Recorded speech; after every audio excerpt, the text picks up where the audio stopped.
Сайн уу? Ануу байна. Мөнгө өдрийн цувралын ээлж видеонд тавтай морил. Би 3 дахь удаага яг 10 дугаар сарын дугаарыг чамайгаас хийж таарж байна. Хоол хүлээнгээ. Go ahead. Thank you. Thank you. Хоол хүлээш захиал одоо хүлээнгээ. Би жоо хийчихье гэж бодсон юм. Thai tea. Жоо хүүтнэр навч байна. За тэгэхээр 10 дугаар сарынхаа мөнгө урсгалын задгаагаа бол гаргачихсан. Би уг нь 11 сарын 1-ний өдөр аль хэдийн бэлэн болгочихсон байсан байхгүй юу?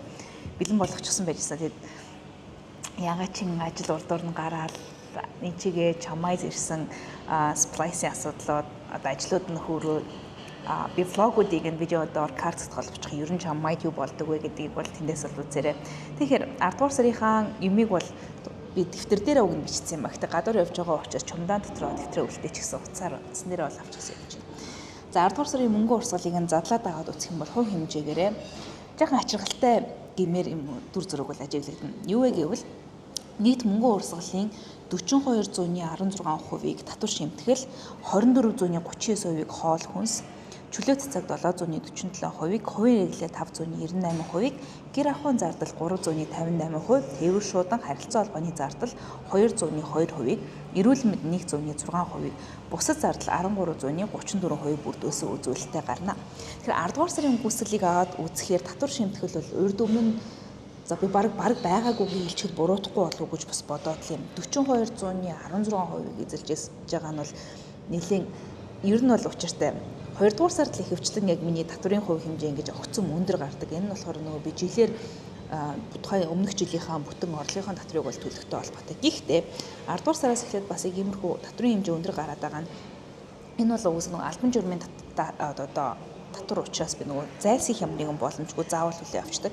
Эсвэргээр бусад хэсэг дээрээ би нөгөө таналлуудыг хийсэн илэрлэлтэй хоол хүнс чөлөө цаг гэх мэт шин бусад бүх зүйлийг ингээд таньчихсан учраас нэрсэн дүнгээр ямар нэгэн өөрчлөгдөх боломжгүй зардал буюу татвар шимтгэл иймэрхүү өндөр дүнтэй гарцсан. Нэмээд одоо яг энэ аяллалын зардал 10 дугаар сар биш бүр 9-8 сараас гараад эхэлчихсэн учраас 10 сарын дээр тиймхүү аяллалын зардал байхгүй. 11 сар л бол харин нэлээд өндөр бол орж ирэхээр байгаа. Зөрүүгэн тэгвэл яаж байгаа юм бэ? Бусад зардлууд нэлээд танаад ингээд яваад байгаа нь гэдэг чинь өөрөөр хэлбэл хэмнэлт тэнгэр үүснэ дээ. Өөрөөр хэлбэл хадгаламжийн хэсэг бол орж ирж байгаа гэсэн үг юм. Айгу эрчимтэй хадгаламжийг бол хийж байгаа нэлийн оржсон одоо орлогоос шууд тап гэл бөөнөр ингээд шийдээд байгаа гэх юм уу да. Тийм. Онцгой зүйлийн нэг юм. Гэтэ юу вэ? Би бас энэ дээр бас нэг тэмдэглэл өгсөн байгаа. Нийт зардлыг нь бас нэг нийт зардлын хэмжээнд дотор татвар шимтгэлийн хувь хэмжээ бас иймэрхүү өндөр дүнтэй байгаа нь бас нийт зардлаа бол бас бага байлгах харьцангуй бага байлгах нөхцөл бүрдсэн.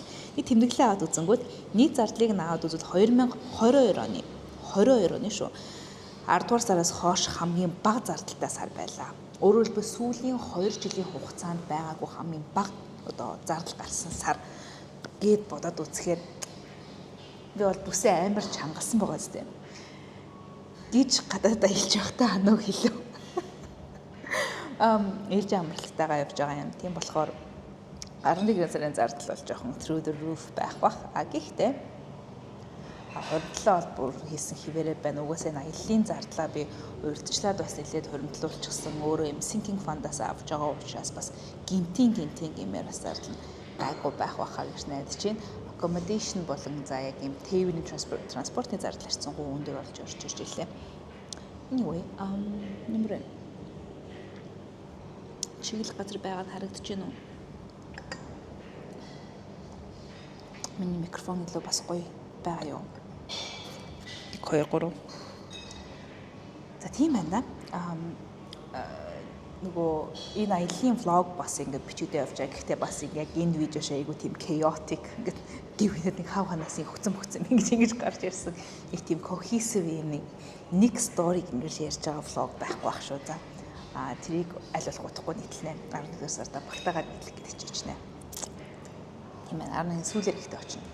Anyway, you'll see it at some point. Видео хамтдасан баярлалаа. Таалагдсан бол лайк дараарай. Миний chaotic байгаа байдал таалагдсан бол лайк дараарай. Хэрвээ миний subscribe хийгээгүй байгаа бол энэ дор байгаа subscribe гэсэн навчийг дараад хажууд авахыг дарчих юм бол намайг шинээр видео оруулах болгон notification очих болно шүү.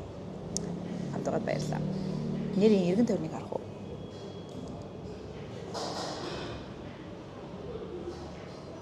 би хоолоо захиалж өглөө цоо. Уг нь бол гадаа суух гэсэн чинь гадаа дандаа баахан хүмүүс суучжээ. Тийм болохоор дотор орж ирээ суудсан байна. Oh well. Bye.